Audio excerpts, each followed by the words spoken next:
పోరు మాటం లేదు ఇంకా ఉయ్యాలు ఊపుతున్నా అయ్యో గోసే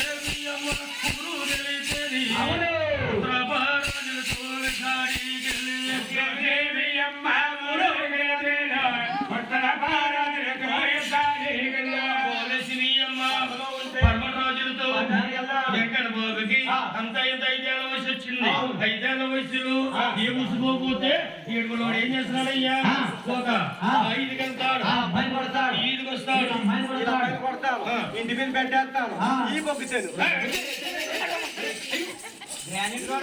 ఒరే బాబు నీకే కట్టేసి ఈ బొక్కేవా నిజంగా బెడ్ వేయమన్నాను కదండి, ఇక్కడ వేయకూడదండి. మీరు ఎక్కడైతే ఏమవుతుంది పెరిగిపోద్దండి. మరి ఎందుకు వేయమన్నావు? నిజంగా మీరు బెడ్ వేయాలనుకోండి నా తిరుపతి వెళ్ళి నా 7 కొండలు ఎక్కి అక్కడ మీకు వేసినంత పెద్ద బండరా ఇచ్చుకుని నా ఈపు మీద వేసారనుకోండి పిండి గుండా బూడిద రాలిపోద్దండి. ఎందుకు బూడిదైపోతా?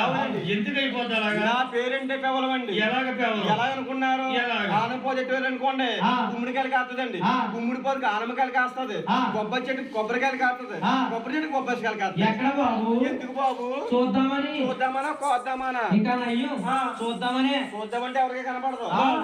కోద్దామని కాదు చూద్దామని కాదు. ఏడుకున్న దానికి అర్థం ఏంటంటే ఎవరైనా సరే ఎంత చిన్నవాళ్ళు లేని వారైనా సరే ఈ భగవంతుని మనసారా కొల్లాలి, మనసారా పూజించాలి. వారిని చిన్న సంసారం అలా కొబ్బరి చెట్టు రీతిలో తీసుకొస్తాడు.